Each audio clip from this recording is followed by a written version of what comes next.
करते हैं हम लोग आज का सेट नंबर 4 और यह सेट ज्ञान बिंदु जीएस एकेडमी के द्वारा चलाए जा रहे जीके जीएस का स्पेशल टेस्ट, इसका फुल लेंथ का टेस्ट है जिसमें जो सभी एग्जाम के दृष्टिकोण से काफी महत्वपूर्ण है और हर टेस्ट में 100 क्वेश्चन रहता है। तो चलिए हम लोग बढ़ते अपने क्वेश्चन की ओर, देखते हैं पहला क्वेश्चन। उससे पहले दोस्तों अगर आप लोग चैनल पर नए हैं तो चैनल को सब्सक्राइब करना भूलें और इस वीडियो को शेयर जरूर करें। पहला क्वेश्चन है, गन्ने में लाल सड़न रोग किसके कारण उत्पन्न होता है? तो यह कवक के द्वारा उत्पन्न होता है जिसे रेड रॉट डिजीज भी कहा जाता है। माइक्रोराइजा सहजीवी का संबंध किससे है? इसका संबंध कवक तथा उच्च पौधों की जड़ों के बीच में है। आर्गोट प्राप्त होता है किससे? आर्गोट क्लेविसेप्स से प्राप्त होता है। आर्गोट की प्राप्ति क्लेविसेप्स से होता है। अग्नाशय रस में जो एंजाइम नहीं पाया जाता है वो कौन सा है? अग्नाशय रस में न्यूक्लियोटाइडेज नहीं पाया जाता है बल्कि ट्रिप्सिन, न्यूक्लियेज और लाइपेज ये तीनों पाया जाता है। अल्फा कण डैश द्विआवेशित आयन होता है। हीलियम में डबल चार्ज होता है। ऑप्शन सी सही है। निम्नलिखित में कौन सा भौतिक परिवर्तन नहीं है? तो इन चारों ऑप्शन में से ऑप्शन डी सही है। तरलीकृत पेट्रोलियम गैस एलपीजी का दहन एक भौतिक परिवर्तन नहीं है। भौतिक परिवर्तन उसे कहते हैं जो एक अवस्था से दूसरी अवस्था में चेंज होने के बाद वो फिर से अपनी पूर्व अवस्था में यानी पहले वाली स्थिति में आ सकता है। जैसे किसी पानी को बर्फ अगर बना सकते हैं तो ये भौतिक परिवर्तन है। बर्फ फिर से पानी बन सकता है। पानी में एल्कोहल की घुलनशीलता का कारण क्या है? इसकी घुलनशीलता का कारण हाइड्रोजन बॉन्डिंग है। निम्नलिखित में किसमें सबसे अधिक गैर धात्विक लक्षण पाया जाता है? सबसे अधिक गैर धात्विक लक्षण क्लोरीन में पाया जाता है जिसका संकेत एफ है। दिल्ली सल्तनत के आक्रमण के समय वास्तव में समाप्त हो गया। किसके आक्रमण से दिल्ली सल्तनत समाप्त हो गया? तो बाबर के आक्रमण के बाद दिल्ली सल्तनत समाप्त हो गया। जब बाबर ने भारत पर आक्रमण किया था उस समय दिल्ली सल्तनत की गद्दी पे लोधी वंश का शासक इब्राहिम लोधी बैठा हुआ था और बाबर ने 21 अप्रैल 1526 ईस्वी में पानीपत के प्रथम युद्ध में इब्राहिम लोधी को हराकर भारत में मुगल वंश की स्थापना की और लोधी वंश को समाप्त कर दिया। इसके बाद दिल्ली सल्तनत समाप्त हो गया और दिल्ली में मुगल वंश की स्थापना हो गई थी। वेल्स की राजधानी निम्नलिखित में से कौन सी है? यह कार्डिफ इसकी राजधानी है। वन्य जीव अभ्यारण्य जहाँ कोई भी पेड़, झाड़ियां, जड़ी बूटी और कई प्रकार के जानवर जैसे कि बंदर, पक्षी, हाथी, सांप, मेढक इत्यादि देखा जा सकता है। इस अभ्यारण्य का सबसे संभावित स्थान कौन सा है? यह हो जाएगा उष्णकटिबंधीय क्षेत्र। यहाँ विविध प्रकार के पशु पक्षी और पेड़ पौधे पाए जाते हैं। जलवायु परिवर्तन पर संयुक्त राष्ट्र फ्रेमवर्क कन्वेंशन 2018 में पार्टियों के सम्मेलन का 24वां सत्र डैश में आयोजित किया गया था। इसका आयोजन कटोविस पोलैंड में आयोजित किया गया था। सोडियम हाइड्रोक्साइड का उपयोग किया जाता है किसमें? सोडियम हाइड्रोक्साइड का उपयोग सफाई कारक रूप में किया जाता है यानी धोवन सोडा के रूप में किया जाता है। वहीं अगर बात कर ले सोडियम बाइकार्बोनेट का तो उसका उपयोग खाने वाला सोडा के रूप में होता है जो हम लोग आमतौर पर बेकिंग सोडा कहते हैं। आगे देखिए 14 नंबर है, वर्ल्ड डेवलपमेंट रिपोर्ट एक वार्षिक प्रकाशन है अंतर्राष्ट्रीय पुनर्निर्माण एवं विकास बैंक का यानी IDBI को, और इसे ही वर्तमान में विश्व बैंक, वर्ल्ड बैंक कहा जाता है। ज्वालामुखी उद्गार नहीं होता है तो ज्वालामुखी उद्गार बाल्टिक सागर में नहीं होता है। JPG एक्सटेंशन आमतौर पर किस तरह की फाइल को संदर्भित करता है? यह एक प्रकार का छवि फाइल यानी इमेज है। प्रो कबड्डी लीग की शुरुआत कब हुआ था? इसकी शुरुआत वर्ष 2014 में किया गया। प्रो कबड्डी लीग की शुरुआत 2014 में हुआ। निम्नलिखित में किसकी सघनता में वृद्धि से अधिकतम ग्लोबल वार्मिंग हो सकती है? तो कार्बन डाइऑक्साइड की वृद्धि से ग्लोबल वार्मिंग हो सकता है। 19 नंबर में है, निम्नलिखित पर विचार कीजिए और सही उत्तर का कालानुक्रमिक क्रम में व्यवस्थित करना है। जालियांवाला बाग हत्याकांड कब हुआ? यह 13 अप्रैल 1919 को हुआ। असहयोग आंदोलन की वापसी कब हुआ? तो असहयोग आंदोलन की वापसी 12 फरवरी 1922 को हुआ। सबसे पहली बार असहयोग आंदोलन की शुरुआत 1920 में हुआ था। दोबारा इसकी शुरुआत 12 फरवरी 1922 को हुआ। खिलाफत आंदोलन की शुरुआत किया गया 1919 में। स्वराज पार्टी का गठन किया गया 1923 में। इसका सही आंसर हो जाएगा ऑप्शन सी। सबसे पहले आ जाएगा जालियांवाला बाग हत्याकांड, उसके बाद खिलाफत आंदोलन, फिर असहयोग आंदोलन, उसके बाद स्वराज पार्टी। 1, 3, 2, 4।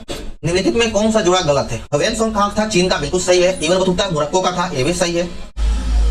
मेगास्थनीज ग्रीस का था, यह भी सही है। और फाहियान मलेशिया का था, यह बिल्कुल गलत है, बल्कि फाहियान चीन का था। ह्वेन सांग और फाहियान चीन का था। फाहियान चंग द्वितीय के शासनकाल में आया था गुप्त वंश में और ह्वेन सांग हर्षवर्धन के शासनकाल में भारत आया था। प्रसिद्ध कथन किसने दिया था? मनुष्य स्वतंत्र पैदा होता है लेकिन वो हर जगह जंजीरों में जकड़ा होता है।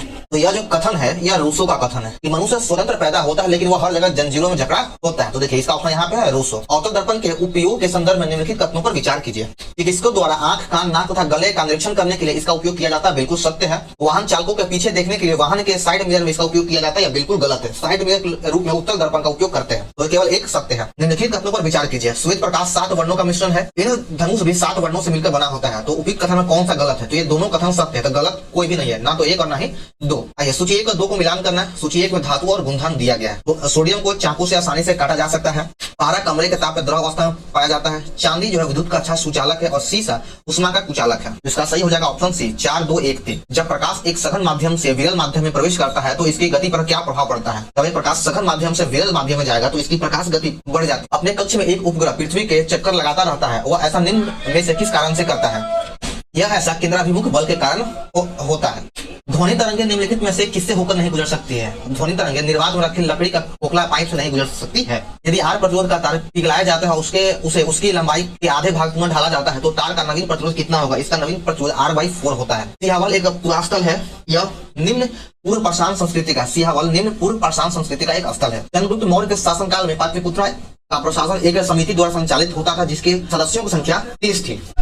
तोल काल में व्यक्ति का क्या अभिप्राय था? तोल काल में व्यक्ति का अभिप्राय सार्वजनिक कार्यों के बिगाड़ से था। ऑप्शन बी सही है। निम्नलिखित में कौन सही सुमेलित नहीं यानी गलत है? कुमार गुप्त का उल्लेख मंदसौर अभिलेख में बिल्कुल सत्य है। प्रतीक का उल्लेख तक्षशिला अभिलेख में बिल्कुल सत्य है। प्रभावती गुप्ता का उल्लेख उदयगिरी अभिलेख में यह बिल्कुल गलत है। उदयगिरी अभिलेख में चंद्रगुप्त द्वितीय का उल्लेख किया गया है। समुद्रगुप्त का उल्लेख ईरान अभिलेख में यह भी सही है, तो ऑप्शन सी बिल्कुल सही है। कंकु पर टकसाल का नाम अंकित करने की प्रथा का प्रारंभ किसने किया था? इस प्रथा का प्रारंभ इल्तुतमिश के द्वारा किया गया था और शुद्ध अरबी सिक्का भी इल्तुतमिश के द्वारा ही जारी किया गया था। वल्लभाचार्य ने किसकी भक्ति पर प्रचार किया था? वल्लभाचार्य ने कृष्ण भक्ति का प्रचार किया था। सीरी शहर और सीरी दूर का निर्माण किसने करवाया था? इसका निर्माण अलाउद्दीन खिलजी के द्वारा किया गया था जो खिलजी वंश का एक शासक था। ब्रिटानी सरकार के समय गांधी जी ने 11 सूत्री मांग किस पुस्तक या पत्रिका के माध्यम से किया था? 11 सूत्री का मांग यंग इंडिया पत्रिका के द्वारा किया गया था।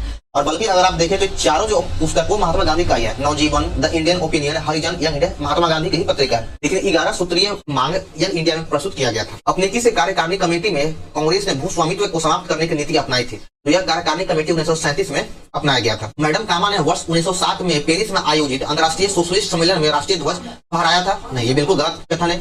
मैडम भीकाजी कामा ने अंतर्राष्ट्रीय ध्वज को फहराया था, लेकिन पेरिस में नहीं, जर्मनी के स्टुटगार्ट में फहराया था। अगला, मैडम कामा दादा भाई नौरोजी की निजी सचिव रही है, बिल्कुल सही है। मैडम कामा के माता पिता पारसी थे, यह भी सही है। तो इसमें पूछता है उपयुक्त कथन में से कौन सही है? तो आपका 2 और 3 सही है, 1 2 गलत है। कांग्रेस के वार्षिक अधिवेशन 1888 में इलाहाबाद में हो रहे अधिवेशन का विरोध किसने किया था? इसका विरोध गवर्नर ऑकलैंड काल्विन, वाराणसी के राजा शिव प्रसाद सितारे हिंद एवं सर सैयद अहमद खान तीनों के द्वारा किया गया था। कांग्रेस के वार्षिक अधिवेशन 1888 में इलाहाबाद में हो रहे अधिवेशन का विरोध तीनों ने किया था, काल्विन, वाराणसी के राजा और sir Syed Ahmad Khan. Option D होगा। निम्नलिखित में कौन एक सही सुमेलित है? एक तरफ व्यक्ति का नाम है और दूसरी तरफ पत्रिका है। तो महात्मा गांधी का मूक नायक बिल्कुल गलत है। मूक नायक भीमराव अम्बेडकर जी का है। यंग इंडिया बाल गंगाधर तिलक बिल्कुल गलत है। यंग इंडिया महात्मा गांधी का है, महात्मा गांधी जी का है। एनी बेसेंट कॉमन बिल यह सही है। बी आर अम्बेडकर का केसरी बिल्कुल गलत है। केसरी जो है यह बाल गंगाधर तिलक जी का पत्रिका है, तो आपका ऑप्शन सी हो जाएगा। धार्मिक नियोक्ता अधिनियम कब लागू हुआ? जो 1857 के विद्रोह का कारण में से एक था। धार्मिक नियोक्ता अधिनियम वर्ष 1850 में लागू किया गया था। उस समय डलहौजी था, उस समय भारत का गवर्नर डलहौजी था। रंजीत सिंह को राजा की उपाधि किसने प्रदान किया था? रंजीत सिंह को राजा की उपाधि जमान शाह के द्वारा प्रदान किया गया। सिराजदौला लॉर्ड क्लाइव द्वारा परास्त हुआ था किस वर्ष? तो यह प्लासी के युद्ध में 1757 ईस्वी में प्लासी के युद्ध में सिराजदौला लॉर्ड क्लाइव के द्वारा पराजय हुआ था। आंग्ल नेपाल युद्ध किसके शासनकाल में हुआ था? तो सबसे पहले हम सभी का शासनकाल जान लेते हैं। लॉर्ड हेस्टिंग्स का काल हो गया 1813 से लेके 23 तक। लॉर्ड वेलेस्ली का कार्यकाल है 1798 से लेके 1805 तक। लॉर्ड कर्नवालिस का काल 1786 से लेकर 1793 तक। और वारेन हेस्टिंग्स का कार्यकाल है 1772 से लेकर 1785 तक। और आंग्ल नेपाल युद्ध हुआ था 1814 से लेकर 1816 के बीच में यह युद्ध चला और 1816 में सुगौली की संधि के तहत यह समाप्त हुआ था। सुगौली की संधि 1816 हुआ, उसी के तहत आंग्ल नेपाल युद्ध समाप्त हुआ। तो देख लीजिए इसका ऑप्शन ए सही है, लॉर्ड हेस्टिंग्स। वैश्विक गांव यानी ग्लोबल विपेज एक की संकल्पना का प्रतिपादन किसने किया था? इसका प्रतिपादन मार्शल मैकलुहान के द्वारा किया गया था। एक शक्तिशाली नकारात्मक सामाजिक अपेक्ष जो व्यक्ति के स्व अवधारणा और सामाजिक पहचान को आमूल चूल बदल देता है वह कलंक कहलाता है। संसद के संयुक्त अधिवेशन का आह्वान राष्ट्रपति किस अनुच्छेद के तहत करता है? संयुक्त अधिवेशन अनुच्छेद 108 में दिया गया है। 72 में राष्ट्रपति के द्वारा क्षमा दान किया गया। 118 में राष्ट्रपति के वीटो के बारे में कहा गया और अनुच्छेद 143 में राष्ट्रपति सुप्रीम कोर्ट से किसी मामले की सलाह ले सकता है, लेकिन वह उस सलाह को मानने के लिए बाध्य नहीं है। रहमतुल्लाह कप किस खेल से जुड़ा है? तो रहमतुल्लाह कप का संबंध बैडमिंटन से है। ऑप्शन सी बिल्कुल सत्य है। भारत में श्रीहरिकोटा द्वीप किस राज्य के तट पर अवस्थित है? श्रीहरिकोटा आंध्र प्रदेश राज्य में है। भारतीय संविधान की प्रस्तावना में कितने प्रकार के न्याय की बात कही गई है? तो भारतीय संविधान की प्रस्तावना में 3 प्रकार के न्याय की बात कही गई है। राजनीतिक, सामाजिक और आर्थिक न्याय की बात कही गई है। और जो यह न्याय शब्द हमारे संविधान में रूसी क्रांति 1917 से लिया गया है। मंत्रिपरिषद सामूहिक रूप से उत्तरदायी होता है लोकसभा के प्रति, बिल्कुल सही है। एक संवैधानिक वार्ता के अंतर्गत यह बिल्कुल सही है। अनुच्छेद 75 के 3 के अनुसार यह भी सही है और अनुच्छेद 74 के 3 के अनुसार यह बिल्कुल गलत है। तो आपका ऑप्शन 1 2 3 सही है। निम्नलिखित में से कौन सा विषय धन विधेयक के उपबंधन में सम्मिलित नहीं किया गया है? धन विधेयक का उल्लेख अनुच्छेद 110 में किया गया है और इसमें जो उपबंध नहीं है वह जुर्माने या अर्थदंड से संबंधित उपबंध। ऑप्शन डी हो जाएगा। भारतीय संसद का सचिवालय सरकार से स्वतंत्र होता है। भारतीय संसद का सचिवालय सरकार से स्वतंत्र होता है और भारतीय संसद के सचिवालय का उल्लेख अनुच्छेद 98 के तहत किया गया है। कुंवर सिंह ने अपने अंतिम समय में 1858 किस अंग्रेज कैप्टन के साथ युद्ध किया था?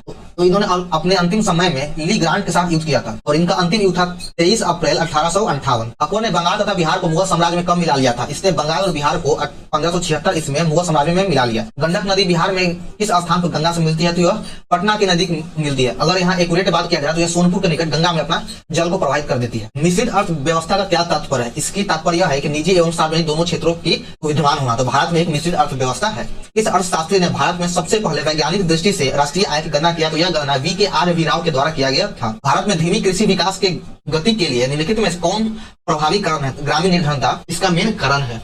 भारतमाला परियोजना का संबंध किससे है? तो इसका संबंध सड़क विकास से है। सूरत के निकट स्थित हजीरा उर्वरक कारखाना किस पर आधारित है? यह उर्वरक कारखाना है यह प्राकृतिक गैस पर आधारित है। भारत में जेंडर बजटिंग की शुरुआत वर्ष 2005-6 में किया गया। भारत में सतत विकास लक्ष्यों के कार्यान्वयन के लिए नोडल संस्था नीति आयोग है। भारत में नियोजित विकास का विरोध किसने किया था? भारत में नियोजित विकास का विरोध महात्मा गांधी के द्वारा किया गया था। भारत में मुद्रा एवं साख का नियंत्रण किया जाता है किसके द्वारा? इसका नियंत्रण RBI के द्वारा किया जाता है। इस्पात संयंत्रों और उनके विदेशी सहयोग वाले देशों का निम्नलिखित में कौन सा मिलान सही है? तो भिलाई लॉ इस्पात संयंत्र की स्थापना रूस के सहयोग से किया गया, सही है। Rourkela iron and steel company की शुरुआत जर्मनी के सहयोग से किया गया, जो उड़ीसा में है, बिल्कुल सही है। भिलाई छत्तीसगढ़ में है। दुर्गापुर आयरन एवं स्टील प्लांट यूनाइटेड किंगडम यानी ब्रिटेन के सहयोग से है, सही है। Bokaro iron and steel plant या रूस के सहयोग से किया गया है, तो चारों ऑप्शन सही है। बादलों की ऊंचाई, दिशा और गति मापने के लिए किस उपकरण का उपयोग किया जाता है? तो नेफोस्कोप का उपयोग किया जाता है। काली मिट्टी को डैश मिट्टी के रूप में भी जाना जाता है, तो इसे रेंगुन मिट्टी के नाम से भी जाना जाता है। और इसका सबसे अधिक प्रतिशत सबसे अधिक भाग जो है महाराष्ट्र में पाया जाता है। महाराष्ट्र राज्य में सबसे अधिक काली मिट्टी पाया जाता है। कटीली झाड़ियां डैश क्षेत्रों में पाई जाती है, यह सबसे अधिक शुष्क रेगिस्तानी क्षेत्रों में पाई जाती है जहाँ पानी की कमी होती है। जीवाणु प्रकाश संश्लेषण में कौन सा पदार्थ हाइड्रोजन व इलेक्ट्रॉन प्रदान करता है? यह H2S प्रदान करता है।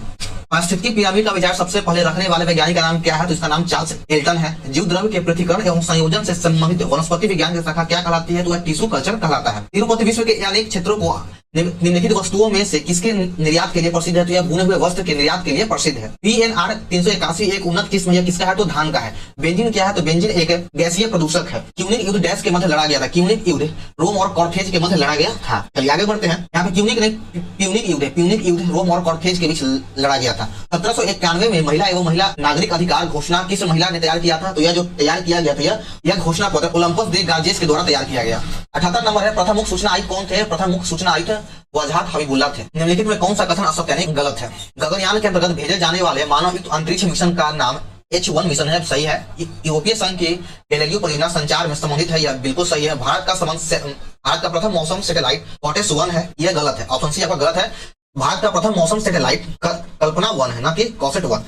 साइक्लोन रूस का उपग्रह प्रक्षेपक है, तो आपका ऑप्शन सी हो जाएगा गलत। निम्नलिखित में किस समिति ने यह सिफारिश की कि चुनाव आयोग 3 सदस्यीय निकाय होने चाहिए? तो 3 सदस्यीय निकाय तारकुंडे समिति की सिफारिश पे किया गया। भारत में मंत्री परिषद निम्नलिखित में कौन सा प्रस्ताव पेश कर सकती है? तो भारत में मंत्री परिषद के द्वारा विश्वास प्रस्ताव पेश किया जा सकता है और उसके बाद अविश्वास प्रस्ताव, स्थगन प्रस्ताव और निंदा प्रस्ताव ये सभी विपक्ष के द्वारा पेश किया जा सकता है। सत्ता पक्ष के द्वारा केवल विश्वास मत प्रस्ताव पेश कर सकता है। संसद के 2 सत्रों के बीच अधिकतम अंतराल कितना होता है? इन दोनों के बीच अधिकतम अंतराल 6 महीने का होता है। 2 सत्रों के बीच का अधिकतम अंतराल 6 महीने का होता है। इस स्थान को भारत का ग्रीनविच कहा जाता है, तो उज्जैन को भारत का ग्रीनविच कहा जाता है। ग्रेट सैंडी रेगिस्तान किस देश में है? या ऑस्ट्रेलिया में स्थित है। टेम्परिंग होजेस रेखा निम्नलिखित में से का संबंध किससे है? इसका संबंध सुंदरवन से है। निम्नलिखित में कौन सा शब्द द्वीप समूह का सबसे अच्छा वर्णन करता है? इसका ऑप्शन देखिए ऊपर में है। इसका वर्णन द्वीपों का समूह या द्वीप श्रृंखला के रूप में किया जाता है। नगर निगम का सदस्य बनने के लिए न्यूनतम उम्र सीमा कितनी होनी चाहिए? तो 21 वर्ष होना चाहिए। 11वीं अनुसूची में कौन सा विषय शामिल है? तो देखिए 11वीं अनुसूची का संबंध पंचायती राज से है, जिसमें टोटल 29 विषय है। तो इसमें गैर परंपरागत ऊर्जा स्रोत, पुस्तकालय, ईंधन और चारा ये सभी शब्द है, तो उपरोक्त में से एक से अधिक। चंद्रमा से प्रकाश को पृथ्वी तक पहुंचने में कितना समय लगता है? तो इसको जो समय लगता है 1.3 सेकंड का लगता है और सूर्य से पृथ्वी पर आने में प्रकाश का समय 8 मिनट का समय लगता है।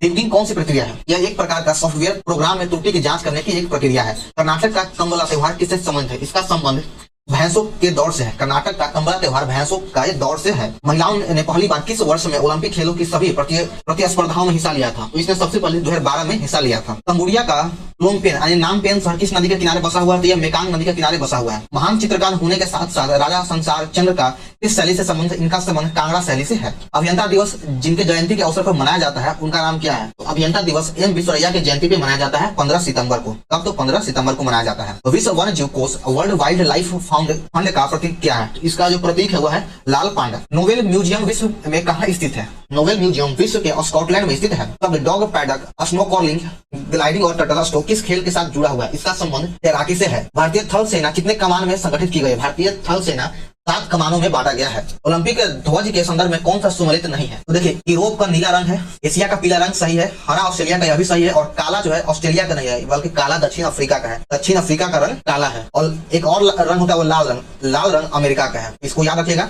ये नीला रंग यूरोप का प्रतीक है, पीला एशिया का, काला दक्षिण अफ्रीका का, हरा ऑस्ट्रेलिया का और लाल अमेरिका का। तो चलिए, यहाँ से हमारा सेट नंबर 4 समाप्त होता है। आप लोगों को वीडियो कैसा लगा कमेंट करें, लाइक करें और चैनल को सब्सक्राइब करना भूलें, और इस वीडियो को ज्यादा अपने दोस्तों में शेयर करें। बिहार एसएससी के प्रीवियस क्वेश्चन का वीडियो अपलोड कर दिया गया है, आप लोग वहां जाकर देख सकते हैं। वीडियो का लिंक डिस्क्रिप्शन बॉक्स में दिया है। चलिए मिलते हैं नेक्स्ट वीडियो में।